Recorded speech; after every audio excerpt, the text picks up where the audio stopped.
Rádio Macau. Entrevista.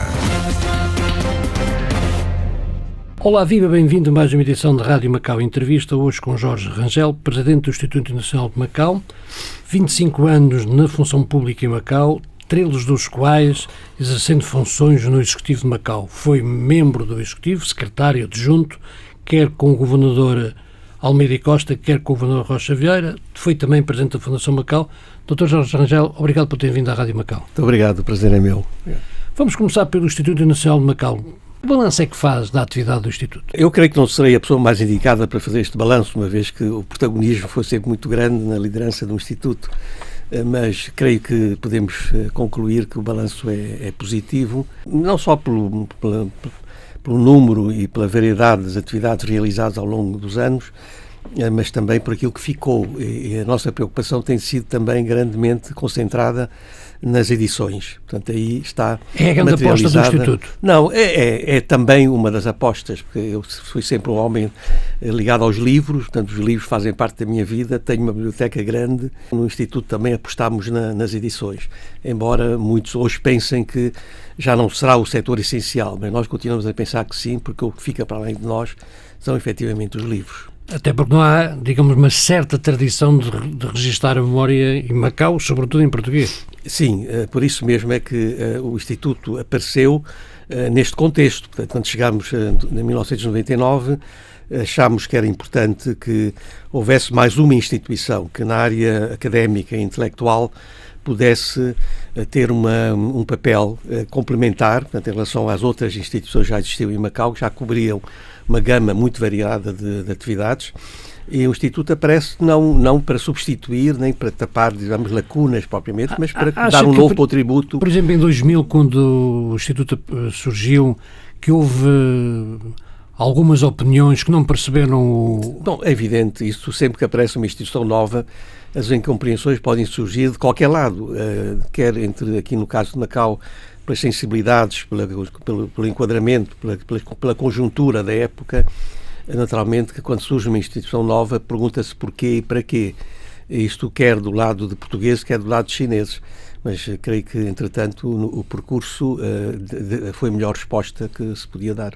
Quanto é que o Instituto recebeu da administração? Isso é uma questão que não sei dizer, porque o Instituto faz os seus planos de atividades e estes planos são apoiados em grande medida pela Fundação Macau, que é a entidade, como sabem, que apoia todas as instituições da sociedade civil de Macau, todas aquelas que solicitam apoios.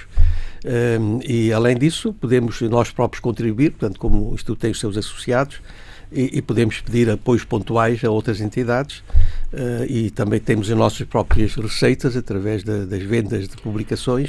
Interessarás qual é que é o orçamento anual do Instituto? São cerca de 7 milhões de patacas. Portanto, que não, é um orçamento que consideramos razoável, embora hoje a vida em Macau esteja muito mais cara e, portanto, felizmente nós temos muitos colaboradores que não são remunerados.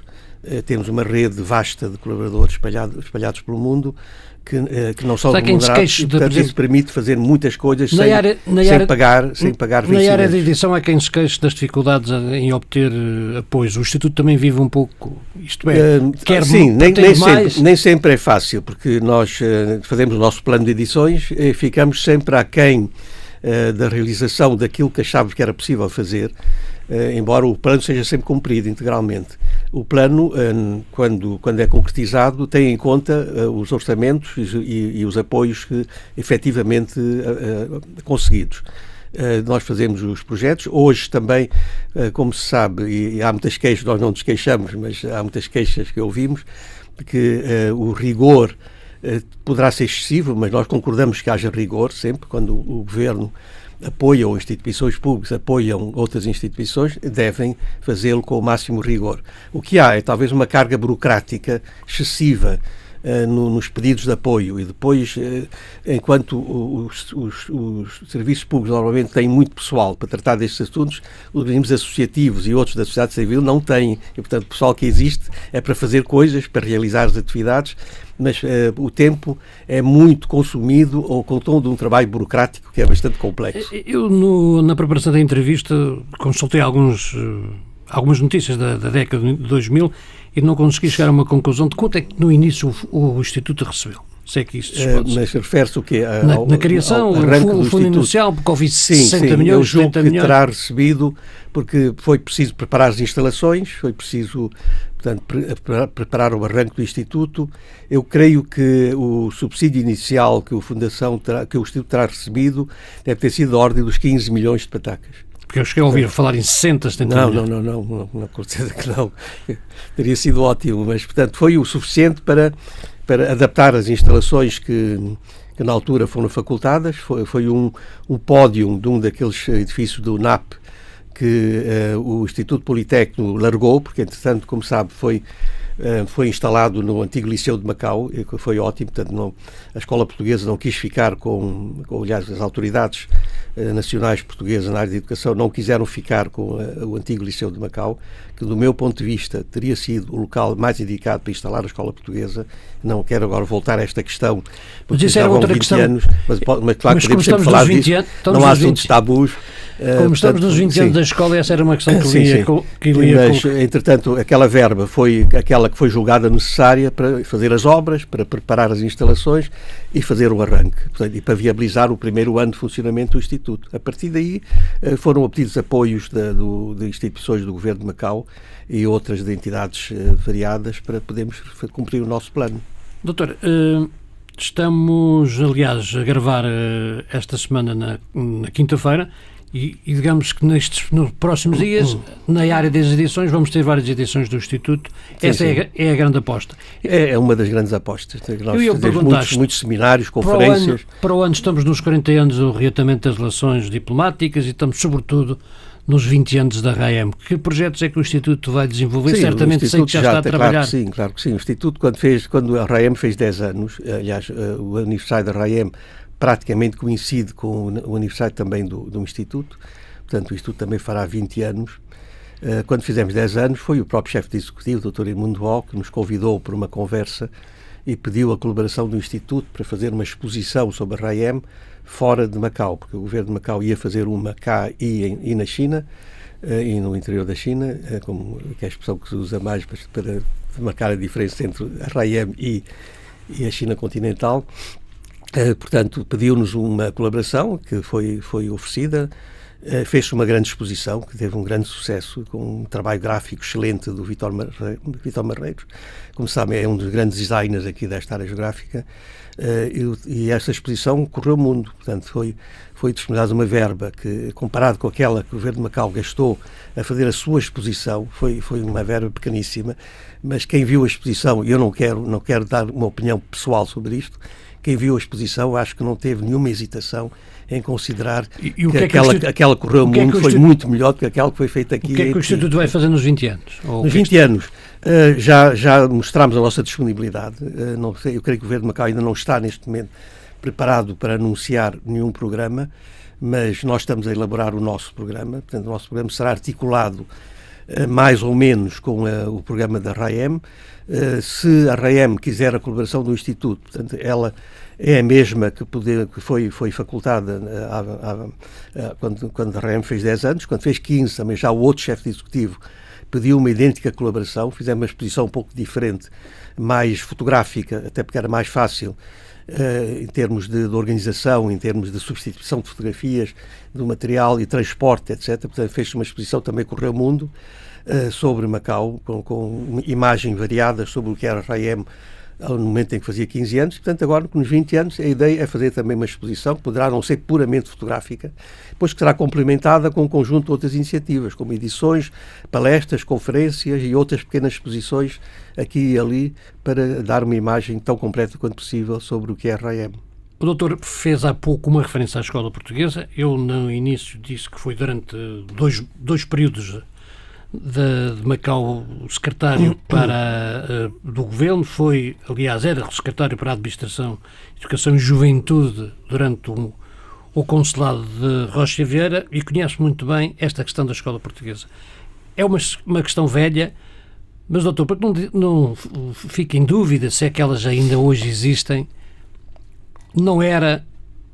As atuais instalações não era a escolha do governo da altura? Obviamente que não, isso já foi dito mais do que uma vez, mas naturalmente, como acontece sempre, e a minha postura na administração de Macau foi sempre esta: deixarem-me discordar até o momento da decisão. A partir do momento da decisão haveria toda a solidariedade.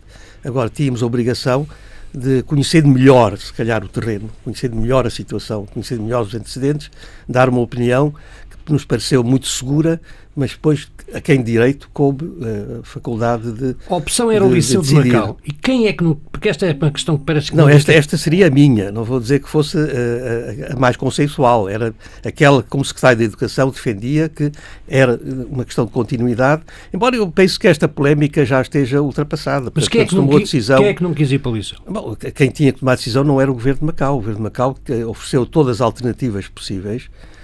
Nós ainda há pouco tempo tivemos uma reunião do Conselho de Curadores da Fundação Escola Portuguesa de Macau, em que voltámos a abordar em grandes linhas esta questão, até porque hoje detectam-se problemas que não estão resolvidos e que naturalmente não existiriam se a opção não tivesse sido essa. Podemos dizer que foi o Governo da República, como se chamava? Não sei, devo dizer que se quiser que seja muito frontal a dar esta resposta, é dizer que infelizmente, apesar de ter acompanhado todo o processo muito de perto, não sei dizer quem tomou a decisão, porque não foi o Ministro da Educação, julgo que não terá sido o Ministro dos Negócios Estrangeiros, ao que parece não terá sido também o Presidente da República. Portanto, não lhe sei dizer quem é que em nome do Estado português naquela altura decidiu que era aquela a melhor solução, que para nós continua a parecer que não o era. E hoje o facto de se falar na necessidade de fazer uma ampliação, de ter mais uma torre para albergar, prova de que... Bom, nós sempre dissemos que o espaço era exíguo. Além do mais, instalar ali a escola obrigava a matar uma escola centenária, que era a Escola Comercial Pedro Nolasco, que até podia ter continuado a existir, nada obrigava a que houvesse apenas uma escola secundária portuguesa em Macau, podia haver uma outra com um modelo completamente diferente, mas na altura não foi esta a opção feita, e, portanto a escola comercial fecha, aquela experiência do Complexo Escolar de Macau, que era a continuação do Liceu de Macau, também acaba, como acaba a escola primária oficial portuguesa, e portanto tudo fica concentrado na escola portuguesa ali, porque se entendeu que era ali. E portanto nós creio que somos todos ultrapassados, mas é bom também que se recorde quais eram as alternativas que existiam. Era o Liceu de Macau, que estava feito, era só uma questão de continuidade, mudando o nome, mantendo o nome. Também não era obrigatório que o nome da escola fosse Escola Portuguesa de Macau. Eu até perguntava muitas vezes, mas só pode haver uma escola portuguesa em Macau? Suponhamos que o número de alunos cresce, não podemos ter duas, porque chamar Escola Portuguesa de Macau, porque não ter um nome qualquer, sabendo que na prática é a Escola Portuguesa de Macau, mas podia ter outro nome. E outra alternativa era um terreno ainda virgem, que estava em frente ao Centro Cultural de Macau, onde foi construída uma escola, que é uma escola chinesa, que esteve reservado, aquele espaço esteve reservado todo o tempo para o Governo de Macau, ainda com os seus próprios meios, construir a escola de raiz, sem os problemas que existiam na época, porque na altura fomos obrigados a construir uma nova ala, que tirou uma área muito significativa do recreio, que era necessário, e hoje voltamos a sentir o problema de não haver espaço. A escola precisa de mais espaço e voltamos a sentir o problema da necessidade de obras. E agora ainda por cima com um problema crescido. Quem é que pede para as obras serem feitas? Quem é o titular do terreno? Portanto, que é uma questão que na altura não foi devidamente equacionada por quem teve o direito de decidir. Mas então outros alternativas eram o espaço da Flora, que não era o ideal, mas não era um espaço mau, porque já tínhamos vários edifícios construídos, e também a escola podia estar em dois locais diferentes, nada obrigava a que ficasse tudo concentrado num único local. Aliás, como se recorda, no primeiro ano funcionou em dois polos. Sim, também outra alternativa foi a nova escola acabada de construir, que era a Escola Técnica Profissional Luso-Chinesa, mas a primeira reação foi lá, isto é na Zona Norte, não interessa. Porque é que não interessava? Porque havia sempre aquele preconceito em relação à Zona Norte, e a Zona Norte hoje até tem edifícios de muita qualidade. Doutor, quando diz que não foi o Ministro da Educação, não foi o Primeiro-Ministro, não foi o... Eu julgo que não foi. Foi o Presidente da República, só posso concluir que foi a Fundação Oriente? Não sei dizer quem foi, porque há ali coisas que nos ultrapassaram completamente. Nós fizemos até ao fim um esforço grande para explicar quais eram as alternativas. Toda a gente queria o Liceu, incluindo a APIM. Eu penso que sim, o Liceu teria sido, a meu ver, a solução mais indicada, mas também houve quem achasse aquele espaço demasiado grande, e nós sempre que não, dependia também da dimensão que queríamos dar a este projeto e da ambição que tínhamos em relação ao futuro no que respeita à língua portuguesa. E o que se provou hoje é que era de facto, aquele de facto não serve, ou é curto. E agora tem que servir. Bem, tem servido, portanto serve. Agora, naturalmente, quando há a ambição de fazer crescer a escola, e se quisermos que a escola não seja uma escola puramente curricular para ensinar em português, mas que seja mais do que isso, porque eu tenho defendido que a escola deve estar disponível para, junto às autoridades da RAEM, ajudar a fazer com que aquele preceito da lei básica, que diz que a língua portuguesa é também oficial, seja cumprido. E a escola está em melhor situação de qualquer outra entidade de Macau para o fazer. Mas em termos de futuro, a escola ou a fundação da escola portuguesa deve ter propósitos, como vimos recentemente o Presidente defender alguma intervenção na China? Eu acho que o Presidente da Fundação, aliás, o Presidente do Conselho de Administração da Fundação, o professor Roberto Carneiro, é uma pessoa que sabe muito de educação. Portanto, foi um ministro, naturalmente é um cargo que não é fácil de desempenhar, há sempre opiniões diferentes sobre os resultados da atuação do ministro, sobretudo nesta área, mas acho que o engenheiro Roberto Carneiro é das pessoas mais conhecedoras da problemática de educação em Portugal, e ele colaborou com o professor Frausta Silva na altura em que foi o diretor daquele grande gabinete de estudos que apoiou o ministro Veiga Simão na grande reforma educativa que fez em Portugal. Nessa altura eu também ainda era estudante, portanto ia dar alguma colaboração, o professor Marcelo Grilo também e tantos outros que passaram por aquele gabinete, éramos ainda muito jovens, e aprendemos muito com o professor Frausta Silva e com aquela equipe que ali estava. Acho que o professor Roberto Carneiro é um homem que tem uma visão do papel de Macau que nem sempre será bem compreendido. Ele acha que Macau, como aliás se viu, e a China quis fazer esta aposta, quis que Macau fosse mais do que parecia que podia ser. Quis que Macau fosse uma verdadeira plataforma de cooperação entre o grande país que é a China e um novo mundo com o qual as relações estavam ainda por consolidar, que era o mundo da língua portuguesa. E Macau assumiu esse papel. Agora, é outra questão a saber se assumiu bem, se podia ter assumido melhor, mas assumiu. Isto deu a Macau uma possibilidade de cumprir aquele fator que eu também sempre defendia enquanto membro da Comissão da Lei Básica, que era o fator da utilidade. Macau tinha que ser também útil à China para poder manter o seu estatuto de autonomia. Portanto, em relação à China, eu tive a oportunidade de dar a minha opinião, defendendo em alguma medida a ambição do professor Roberto Carneiro, mas recomendando sempre que o nosso papel era o da disponibilidade e não o da interferência. Portanto, nós não devíamos tomar a iniciativa de entrarmos para aí adentro e dizer nós queremos fazer novas escolas portuguesas, mas estamos disponíveis para dar a nossa melhor colaboração e ainda até ao limite da nossa capacidade para que o ensino da língua portuguesa na China se desenvolva mais. Mas há quem diga que neste momento ainda é necessário consolidar o projeto. Sim, claro, primeiro... Claro, portanto temos que ter aqui um sentido de equilíbrio. Há um projeto por consolidar, está uma experiência feita que eu julgo que é muito positiva.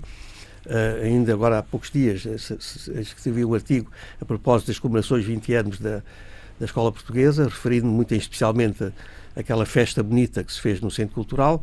Pois é claro, surge uma crítica por esta razão ou outra, mas que temos de ter o white picture, de ver as coisas no seu conjunto e sermos razoáveis nas nossas conclusões. Acho que foi bem, portanto, acho que a Escola Portuguesa soube cumprir bem a sua missão, em circunstâncias que não foram fáceis durante todo este percurso, e que fez uma festa bonita para assinalar aquele grande momento.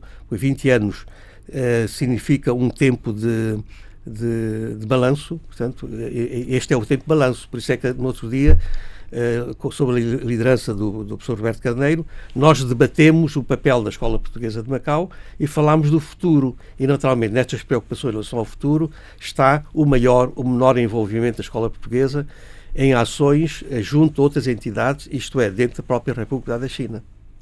Doutor, mas relativamente ao que foram estes 20 anos, não há dúvidas que em termos pedagógicos e educativos o balanço é extremamente positivo. Eu julgo que sim, claro. Melhor do que eu poderão dizê-lo os pais, os próprios jovens que tiveram ali a sua formação. A minha filha também esteve na Escola Portuguesa, ela reconhece que teve ali uma excelente formação. Tantos outros amigos, amigas da minha filha com quem falei muitas vezes, hoje já todos na vida profissional, creio que a opinião é unânime. Muitas vezes surge uma crítica talvez menor em relação à grandeza do projeto, mas também não vale a pena só dizer que correu tudo bem. Nós só podemos fazer um balanço correto se também soubermos identificar aquilo que esteve menos bem para podermos corrigir e fazer melhor. Em termos de futuro, quais devem ser as apostas? Da Escola Portuguesa? primeiro, consolidar o projeto, garantir a sua continuidade, criar todas as condições para que a escola possa responder sim aos pedidos de ingresso. Isto é, não podemos chegar a uma situação que a escola diga, bem, não há condições, o espaço é limitado, não há condições para receber mais ninguém. Eu penso que tem que haver ambição para poder responder sempre de forma Digamos que esse positiva. risco já está quase aí à porta. Não está ainda, mas poderá estar, dependerá da procura, porque, como sabe, há muitas nacionalidades, há gente de muita nacionalidade que procura a escola portuguesa, não são só filhos de portugueses. Mas a nova aula vai demorar algum tempo. Vai demorar, até porque neste momento ainda há o problema de saber quem é o titular com o direito de poder pedir para que as obras sejam feitas. Há aqui uma dúvida, o titular ainda é a burocrática que ainda precisa ser ultrapassada. Ou é a Fundação das Isso está a ser estudado agora, portanto há uma equipa de juristas ligados à Escola Portuguesa de Macau que o fazem a título inteiramente gracioso, portanto estão a analisar a situação em todo o pormenor, desde o início da construção do terreno e também em relação à estrutura inicial, cujo, como também devem saber, que a escola não foi construída pela APIM, a escola, o terreno tinha sido concedido à APIM para ali ser construída uma escola comercial, mas quem construiu acabou por ser o governo. Estamos a falar em 63, se não me engano. O general Lopes Santos, entretanto, chega e assume a responsabilidade de construir 1963, a escola, mas depois a escola não chegou a ser registada. Portanto, há aí uma série de questões de natureza burocrática que têm que ser resolvidas primeiro. Portanto, há uma equipa de juristas a tratar disso e logo que esta questão seja clarificada, creio que se poderá avançar com as obras. Mas, como digo, estes problemas não existiriam se a opção tivesse sido outra.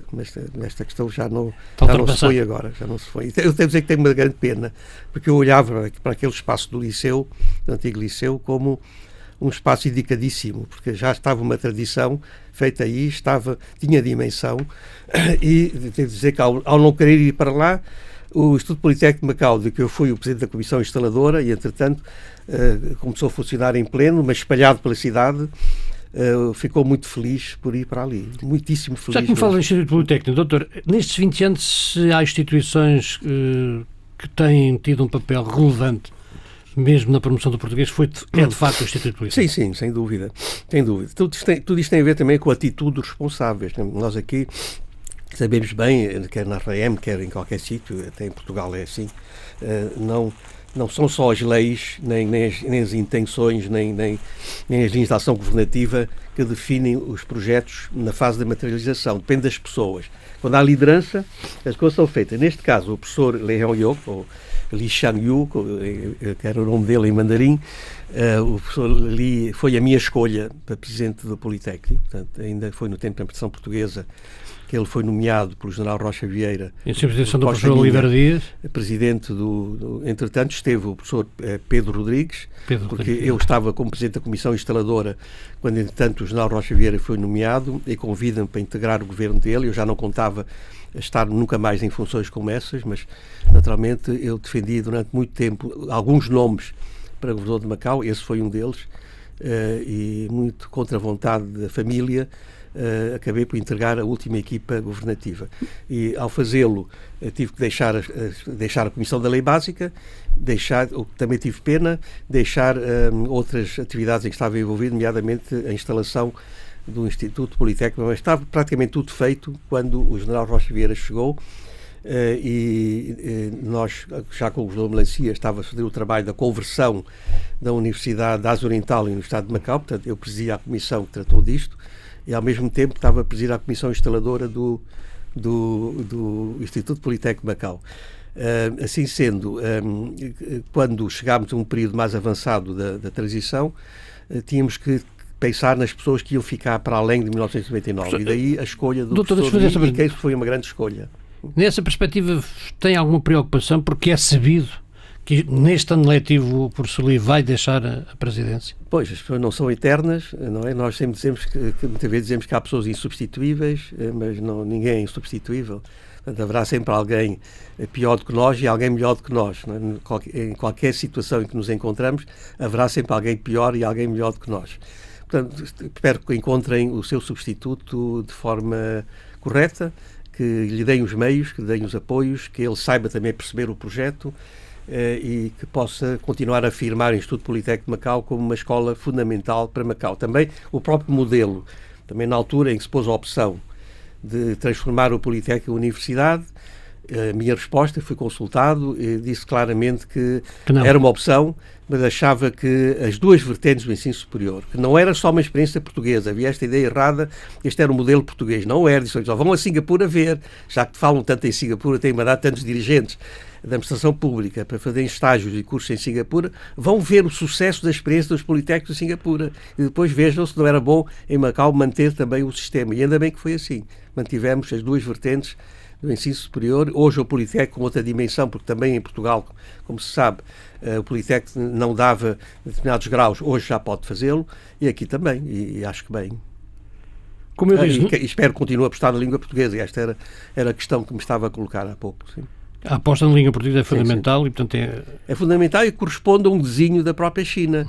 Aliás, como sabem, no fim da administração portuguesa, não foi só no fim, mas durante aquelas décadas, as últimas décadas, tivemos aqui batalhas muito difíceis. Uma delas foi da afirmação da língua portuguesa. Eu lembro-me que saí da Assembleia Legislativa e num dia que por acaso estava de visita o então Ministro da Educação, o professor Roberto Carneiro, tínhamos combinado de jantar às 8h, e eu fui ter com ele às 2h da manhã, porque arrastámos a reunião para tentar ver se conseguíamos que na lei do sistema educativo, estávamos a preparar para a RAEM, consagrávamos a língua portuguesa com muito mais força e não o conseguimos, porque a resistência dos deputados foi enorme, assim como as forças vivas locais do setor chinês opuseram-se enormemente a tudo o que tivesse a ver com a defesa do património, e depois viu-se que a posição da China era diferente e como era o da consagração da língua como língua oficial. Mas esta batalha só foi vencida quando a China claramente deu esta indicação ao governo da RAEM, porque com mais lucidez, com mais pragmatismo de que muitos líderes comunitários de Macau, a China indicou o caminho, e a partir daí as coisas começaram a mudar, felizmente. Como eu disse, foi membro numa segunda fase do governo entre maio de 91 e dezembro de 99. Foi também o responsável pelo gabinete que coordenou a transferência da administração, que eu não referi no início da nossa conversa. Doutor, como é que olha para a RAEM? Era esta a RAEM? Foi membro da Comissão da Redação da Lei Básica até tomar funções... Até 91. Até 91, quando foi para o Executivo de Rocha Vieira.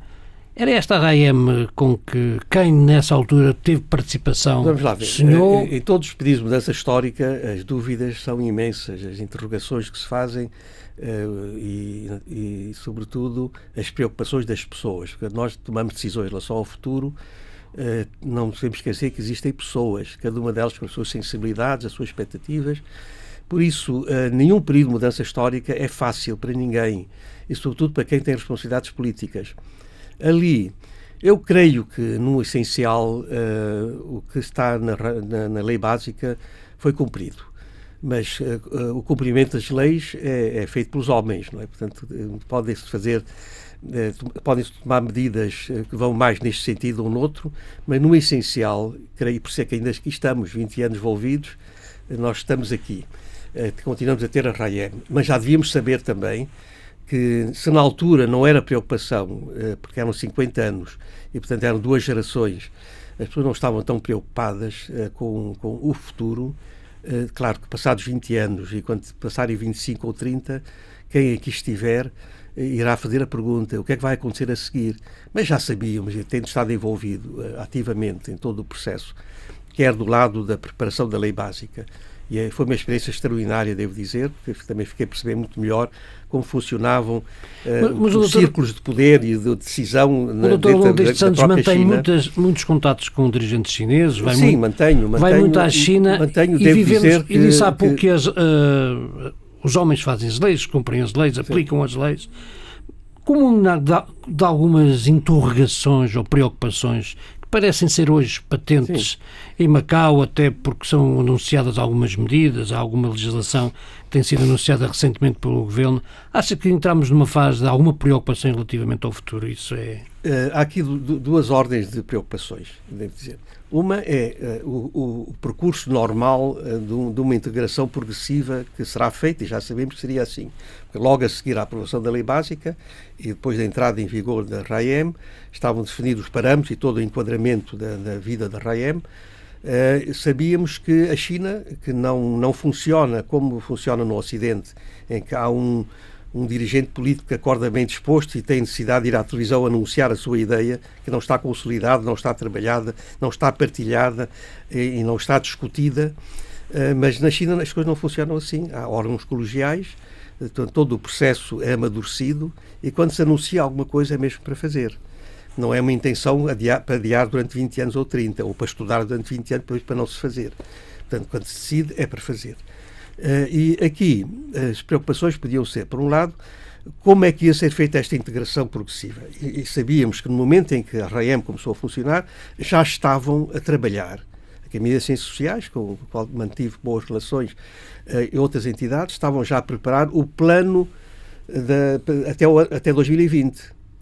A seguir era o desenvolvimento de toda esta área impressionante que foi aqui ao lado. Portanto, eu conheci isto ao lado sem ter nada, era agricultura, umas pequenas aldeias e não havia praticamente nada, e hoje podemos ver que nós já estamos a ser ultrapassados. Fomos em grande medida um motor de desenvolvimento, como foi Hong Kong em relação a Shenzhen. Hoje estamos a ser ultrapassados, quer tecnologicamente, quer em relação a todas as outras áreas. Quando nós olhamos para aquela China imensa, a ver aqueles corredores de alta velocidade, aquelas autoestradas, a dinâmica das novas tecnologias, tudo a funcionar, claro que faltam outras coisas, estamos a falar só da parte física. As outras coisas, acho que o atraso ainda é grande. Mas nós estamos a ser ultrapassados. Ou tomamos consciência disso, ou podemos perder o comboio. Portanto, temos que estar atentos e assumir com muito mais convicção uma liderança que muitas vezes não tem existido. Portanto, temos que assumir o comando das operações e estar à frente das decisões. E não ir por arrastamento ou ir a reboque. Mas acha que falta uma liderança para liderar a integração? Outra preocupação, só para fechar isto, outra preocupação tem a ver com o futuro das pessoas. Por exemplo, eu estou aqui, fiz a minha aposta de ficar, o tempo vai passando, ainda faltam décadas, mas o que é que vai acontecer? Já sabíamos que isto não ia parar, portanto, haverá uma progressão natural desta integração de Macau num espaço muito mais amplo, de que Macau faz parte. E agora, anunciado o projeto da Grande Baía, percebemos a dimensão que isto vai ter. Portanto, a Grande Baía vai ter uma dimensão com uma população superior a 100 milhões de pessoas. Portanto, isto é realmente qualquer coisa de espetacular. Ou nós estamos preparados para perceber o desafio, ou então seremos cilindrados, obviamente, não é? Portanto, não podemos continuar aqui neste ramo-ramo à espera de ver o que é que vai acontecer, mas temos que tomar medidas e temos que estar na vanguarda. Mas essas medidas parece que não existem. Bom, eu não vou dizer que não existem. Ou tem havido dificuldade? Muitas vezes, estando dentro, nós percebemos as dificuldades. Não é? Como estive dentro e fora, consigo perceber muito melhor porque é que certas coisas não se fazem, porque é que demoram mais tempo, mas sinto que lá dentro, os grandes órgãos de decisão sabem o que querem, sabem para onde vão. O que sinto é que nós aqui vamos muito a reboque das situações e precisávamos de uma... Se quiser comparar também, eu cheguei a uma fase da vida em que já não há assuntos tabus nem há perguntas tabus. Portanto, sou um homem livre, creio que posso dizer aquilo que penso e falar com a maior à vontade, e é nesta base que mantenho um diálogo intenso com autoridades de instituições da China, com quem tenho podido dialogar muito melhor do que tenho podido dialogar com entidades locais, devo dizer, em que o diálogo é muito mais que a máquina é pesada difícil, e que há dificuldades. Então temos falado sempre com a maior franqueza, e, portanto, dizendo sempre o que penso, e se calhar é isto também que justifica que continuemos a falar e a trocar opiniões. E procuram-me, mesmo quando vão a Lisboa, pedem para organizar atividades, para fazer contactos, e isto acontece frequentemente. Mesmo quando se tratou agora da questão dos órgãos municipais, foi uma delegação chinesa estudar em Portugal o funcionamento dos órgãos municipais e quem lhes deu apoio... Mas acha que a RAEM tem sabido aproveitar, por exemplo, o seu capital político e de experiência? Bem, eu não tenho que me pôr em bicos de pés, não tenho que me pôr em ponto para estar aqui ou ali. Eu só vou onde quero hoje, portanto já não vou a nenhum jantar desses imensos que se fazem aqui em Macau, porque perco tempo. Vou às cerimónias que acho que podem ter alguma utilidade para mim, só vou aos sítios onde quero estar e também já não vou estar com quem não quero estar. E, portanto, mas continuo a dizer que estou disponível sempre a dar alguma colaboração, mas a minha colaboração é uma colaboração certamente modesta em comparação com outras que serão provavelmente muito mais Mas tem sido pouco chamado a dar essa colaboração? Não, eu falo com as entidades, nós conversamos. A diferença está no facto de, se calhar, poder entrar muito mais a fundo nas questões que têm a ver com o futuro e também com o presente de Macau, quando falo com as entidades chinesas, quando digo chinesas, as que não são da RAEM, do que com as da RAEM. Porque em Macau o que eu sinto muito é, nos serviços públicos, por exemplo, um certo medo de tomar decisões. Portanto, eu creio, vamos lá ver, em qualquer administração tem que haver uma coisa fundamental, é uma solidariedade que vem de alto a baixo. Portanto, todos os escalões de poder têm que sentir a existência de uma solidariedade, como tem que haver de baixo para cima. E eu não sei se esta solidariedade está claramente expressa ou não, a ponto de qualquer dirigente administrativo da RAEM. Mas isto tem a ver com liderança? Pode ter iniciativas, pode propor, em vez de ficar só a aguardar que dê ordens para cumprir. Mas isto tem a ver com liderança também, a necessidade de uma liderança forte? Sim, eu acho que eu só acredito em lideranças fortes, devo dizer, não é? Independentemente de serem colegiais ou não serem colegiais, acredito em lideranças fortes, porque senão as coisas não se fazem. Mas acredito em lideranças fortes que saibam ouvir e que saibam envolver depois os cidadãos. Isto tem faltado a Macau? Os cidadãos. Não, eu creio que existe aqui uma multiplicidade de órgãos de consulta. O que resta saber é se eles funcionam. Há uma quantidade, depois anunciaram que iam reduzir o número, tomaram consciência que se calhar esses órgãos eram demasiados, mas não me assusta a ideia de haver muitos órgãos de consulta. O que é preciso é que eles tenham reuniões e que depois as suas opiniões sejam consideradas, sejam analisadas e que, se possível, sejam atendidas. Até defendo para os órgãos municipais, portanto, a minha conclusão, depois de ver anunciado, portanto, eu acho que um dos grandes erros da RAEM foi ter acabado com os municípios. Nós tínhamos aqui duas experiências. Foram excelentes escolas de formação cívica. Eu sei que há aqui muito medo da palavra política, muito medo da palavra história. Também não sei porquê. Eu abri uma conferência aí uma vez, não há muito tempo, em que comecei com esta pergunta: afinal, quem tem medo da história? Ou, por outras palavras, medo da história porquê? Como tem medo da história, como tem medo da política. Mas então vamos esquecer a palavra política, se quisermos, mas vamos perguntar se os dois municípios de Macau não foram grandes escolas de formação cívica. Portanto, criaram-se oportunidades de participação para gente nova de Macau, gente ligada à terra, que aí obteve a sua primeira preparação para poderem depois ir mais longe. Mas isso foi um erro, mas tentou-se corrigir agora e não se corrigiu totalmente. Entretanto, cria-se um Instituto Público. Acho que é uma aberração, já tive a oportunidade de o dizer e de escrever, é uma aberração criar um Instituto Público para substituir municípios que já existiam. Se não existissem antes, punhamos o problema de saber se deviam existir ou não, mas já existiam. Por que acabar com eles? Eu nunca pensei que se fosse tão longe. Fui membro da Comissão de Lei Básica e vejo que a própria lei admite, na dúvida, eu já não acompanhei a lei até ao fim, infelizmente, quando esta parte foi discutida, tinha sido abordada quando eu ainda era membro, mas depois, quando saí, não sei qual foi a evolução que teve o assunto. Sei que na versão final da lei está dito que podem existir órgãos municipais, mas, claro, com aquela preocupação que ficou expressa, mas sem poder político. Mas vamos lá ver, depende do nosso conceito do que é poder político, o que é poder de participação. Mas essa solução agora anunciada também não resolve. Bem, eu penso que depois de saber do interesse que havia em repor órgãos municipais, o que é a tomada de consciência de que foi um erro, eu pensei que pudessem agora ir mais longe, porque no fundo a solução encontrada acaba por ser bastante semelhante àquela que já existe neste momento, repondo no futuro Instituto algumas atribuições que, entretanto, lhe foram subtraídas e que foram passadas para alguns serviços públicos de Macau. Mas o espírito dos municípios... Eu vou dizer, o que é que eu gostava que se fizesse agora? Ora, com a grande vontade de participação, com o crescimento da população, com uma juventude muito mais esclarecida e com a necessidade de envolver esta juventude cada vez mais, eu gostava que em cada bairro da cidade houvesse uns órgãos de consulta, tipo juntas de freguesia ou assembleias de freguesia, e pensei que era para aí que iríamos caminhar quando vi o interesse que houve na equipa que foi estudar este assunto em Portugal. Mas afinal não se foi tão longe, e tenho uma grande pena, porque não se perdia nada com isso, pelo contrário, seriam órgãos de consulta envolvendo as populações nos seus bairros para discutir os assuntos que tinham a ver com a vida do dia a dia da população.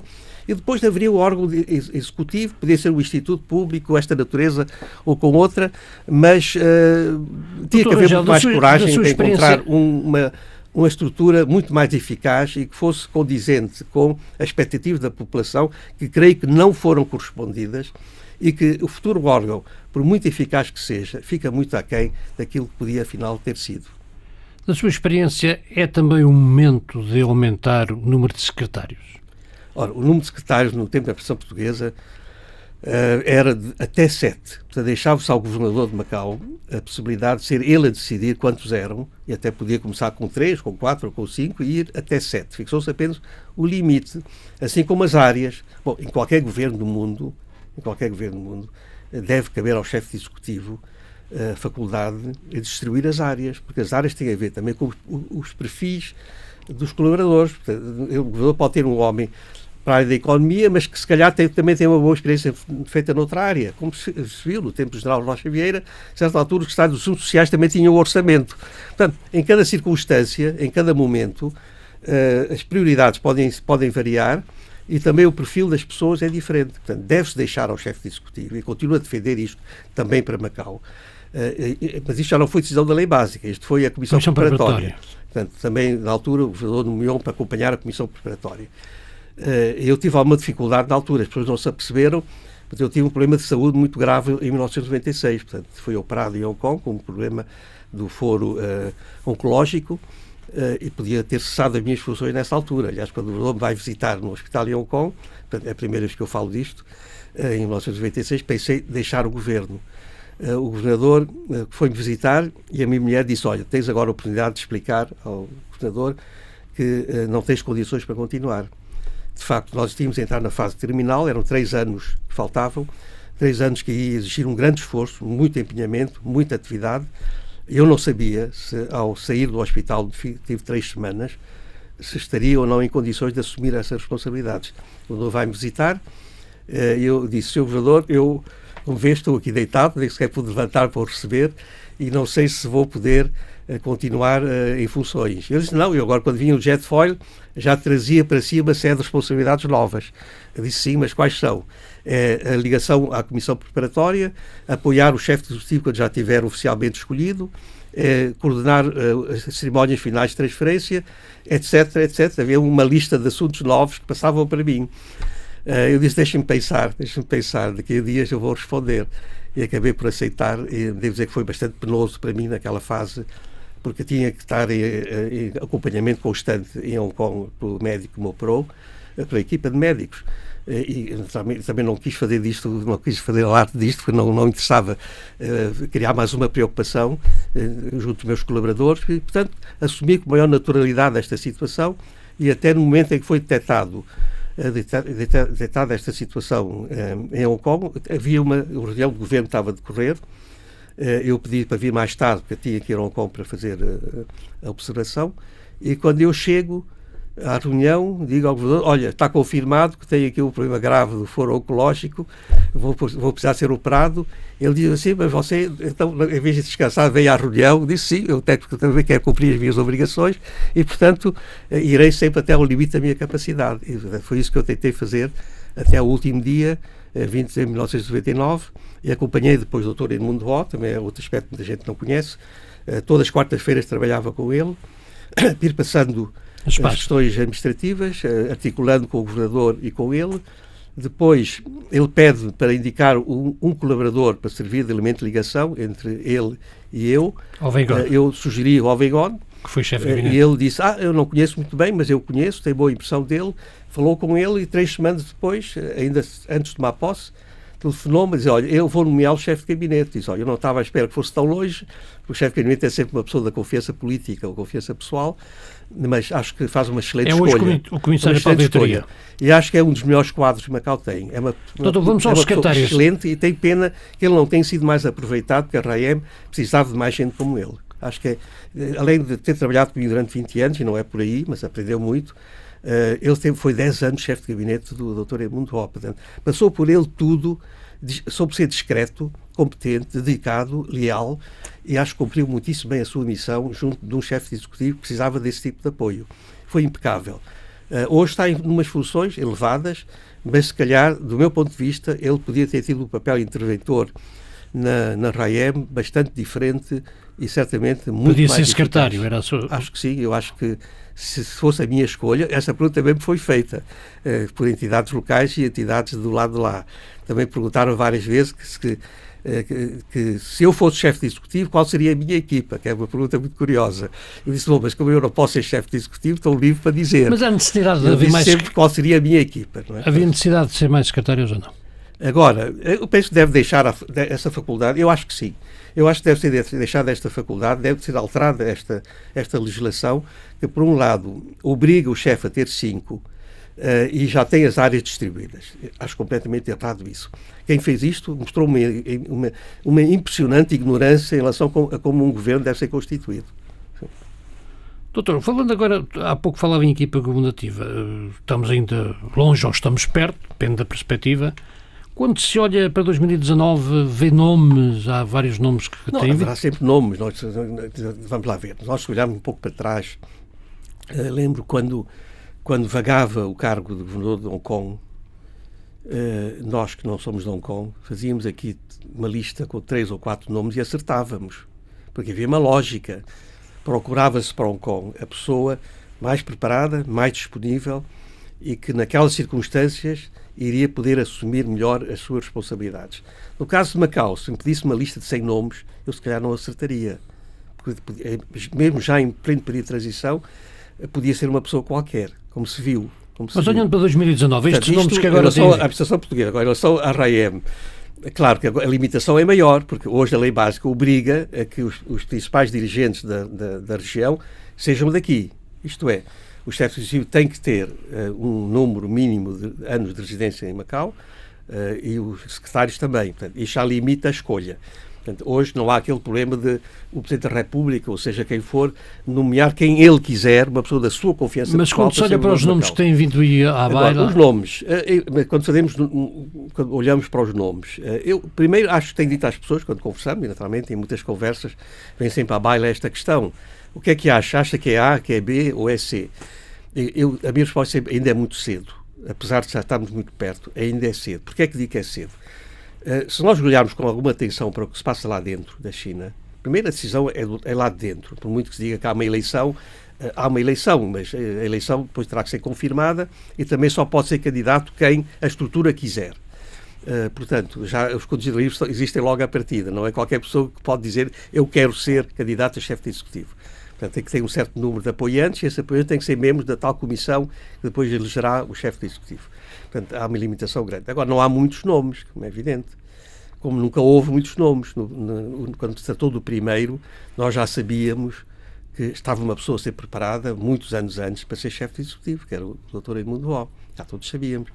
Teve aqueles anos sentado na Assembleia Legislativa. Eu fui colega do pai dele na primeira legislatura da Assembleia, uma figura extraordinária, um homem extremamente pragmático e bonacheirão, simpático, que gostava muito de Portugal e que soube manter com grande equilíbrio as relações. Mas nessa perspectiva, o atual foi escolhido e não havia dúvida que seria ele. Apareceram 2 ou 3 nomes ainda para fazer sombra, mas que sabíamos que não. O atual Presidente da Assembleia é um... Não, claro que é um dos nomes indiscutíveis, é sem dúvida que é uma possibilidade. Eu tenho acompanhado e gosto de ler sempre nas entrelinhas estes discursos e procuro ler com atenção quer aquilo que a comunicação social portuguesa vai dizendo, quer aquilo que vem do setor chinês e tentando ler nas entrelinhas.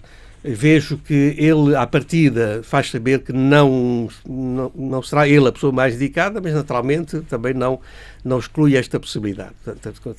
É uma atitude, creio que, prudente, porque não creio que as pessoas que vão dizer eu quero ser chefe de executivo acabarão por ser escolhidas. Portanto, as pessoas têm que ter muita prudência, sabendo como é feita a escolha de um chefe de executivo, têm que ter muita prudência e podem se posicionar, mas atenção, sempre em ligação com quem vai ter a última palavra sobre esta questão.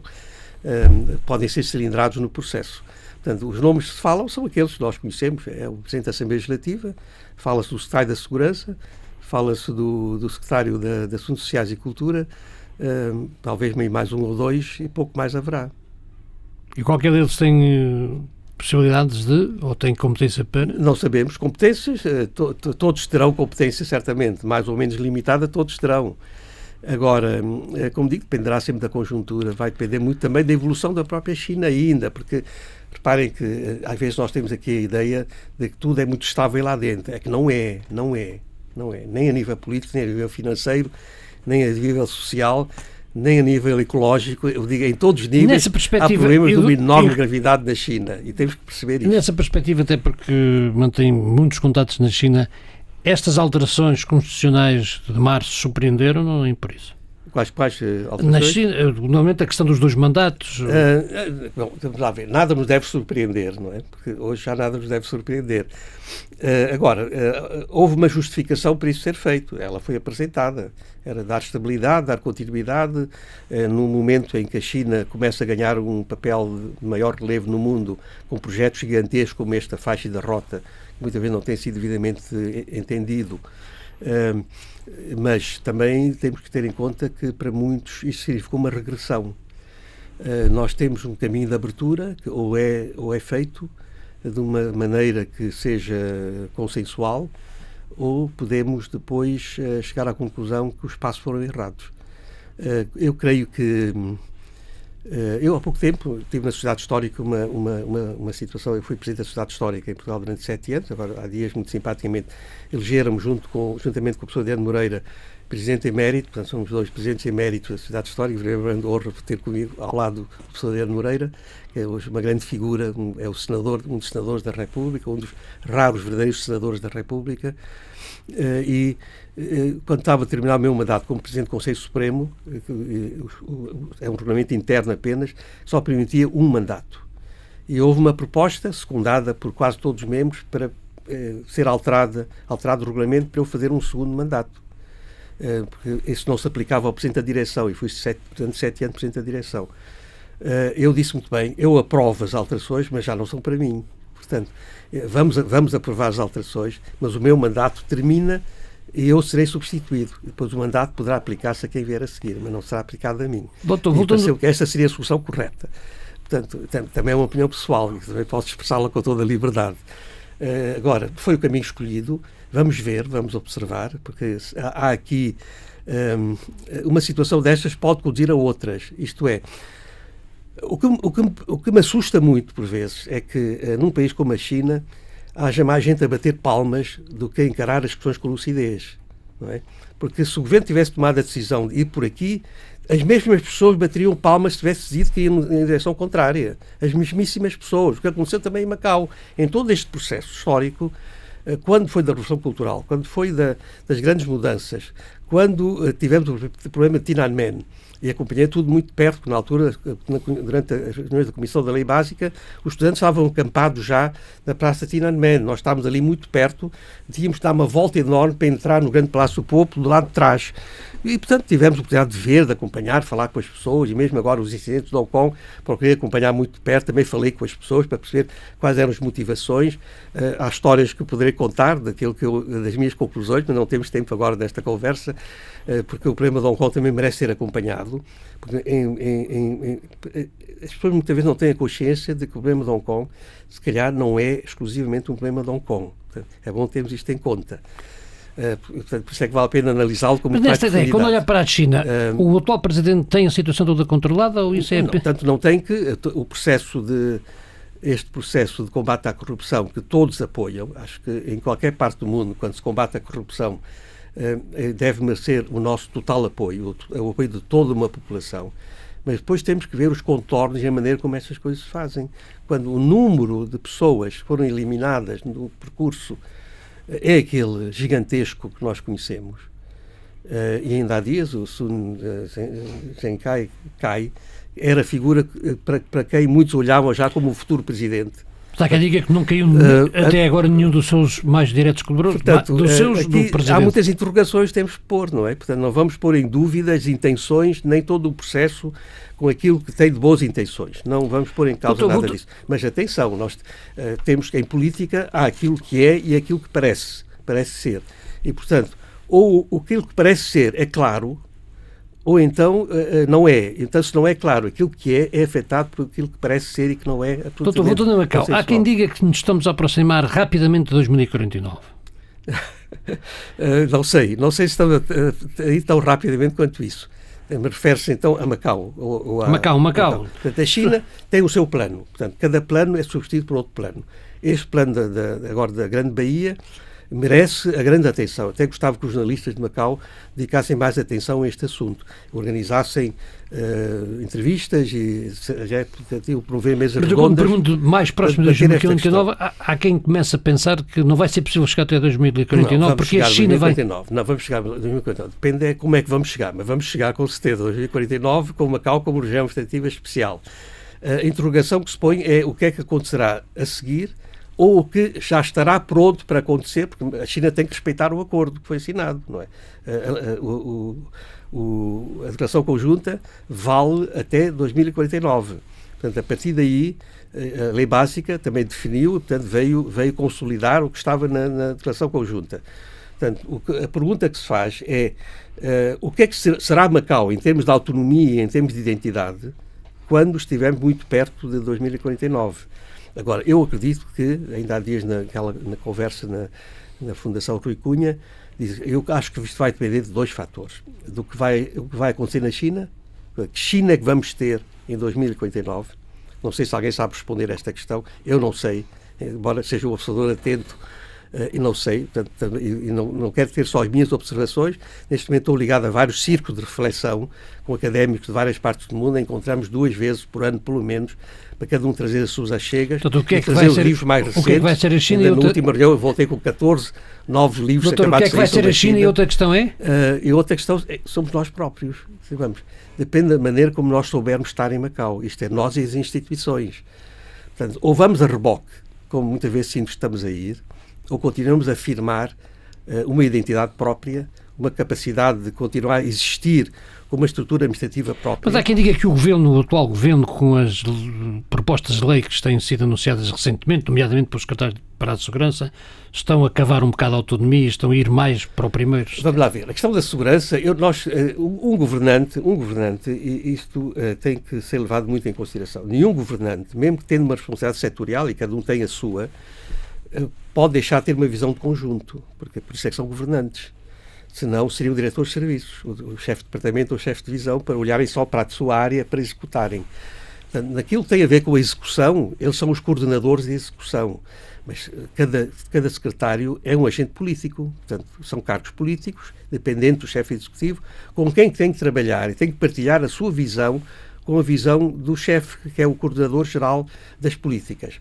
Portanto, ninguém pode olhar para a sua área como sendo a mais importante ou aquela que deve dominar todas as suas preocupações. Porque nós não podemos olhar para a segurança como sendo a área fundamental. Macau, felizmente, é um território sereno, pacífico, com uma experiência de vida que nós todos temos de saber que, ao contrário do que se passa hoje em qualquer parte do mundo, ou em muitas partes do mundo, andamos à vontade nas ruas de Macau sem preocupação nenhuma.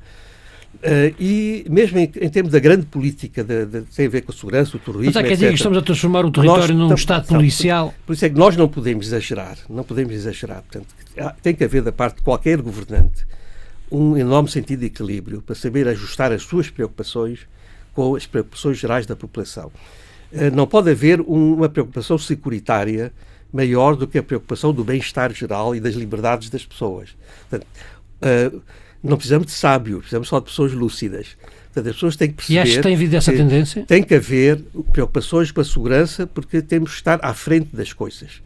Porque se nada aconteceu, não quer dizer que não possa acontecer. Mas acha que tem havido essa tendência? Eu penso que houve aqui 2 coisas que assustaram muito o governo de Macau. Foi o Tufão Ato e foram estas preocupações que resultaram da pressão sobre o artigo 23 da Lei Básica e das reações das pessoas aqui e mais ainda em Hong Kong. Mas achas que há motivo para as pessoas estarem apreensivas relativamente ao futuro próximo? As pessoas devem estar apreensivas no sentido positivo. Isto é, devem estar apreensivas, mas não ficar assustadas. Devem, sim, tomar posição e acho que devem usar todos os canais existentes para manifestar as suas opiniões em relação a isto. Nós não podemos sacrificar as liberdades individuais e o bem-estar geral da população a interesses puramente securitários. Portanto, a segurança é um suporte de tudo isto e não é aquilo que deve comandar a nossa vida. Eu creio que respondi indiretamente à questão que me colocou. Relativamente à Lei Básica, para terminar, tem havido violações da Lei Básica? Quem diga? Não vou dizer propriamente violações, não. Podemos achar talvez que podemos talvez identificar alguma insuficiência aqui ou ali, alguma interpretação diferente, mas violações entendo que não. E creio que a opinião generalizada das pessoas é essa. Doutor, mesmo para terminar, relativamente à comunidade, a comunidade soube posicionar-se ao longo destes 20 anos. Qual comunidade? A comunidade portuguesa de Macau. Portuguesa. Bom, primeiro é preciso constatar que ela existe, ela é ativa, é interventora e ela tem as suas instituições a funcionar. Temos uma sociedade civil forte. Eu creio que esta também é a garantia da nossa autonomia, ter uma sociedade civil forte. No momento em que não tiver uma sociedade civil forte e for o governo a comandar tudo, então certamente já estaremos a chegar a 2049, muito antes da data marcada. Portanto, Macau precisa de continuar a ter uma capacidade de intervenção grande, privilegiar as associações, as instituições da sociedade civil. E elas têm que continuar a ser pujantes. E a comunidade portuguesa, nesse aspecto, continua a dar uma notável lição de civismo e de participação. Dr. Jorge Rangel, obrigado por ter vindo à Rádio Macau. Muito obrigado. Regressamos na próxima semana com um novo convidado.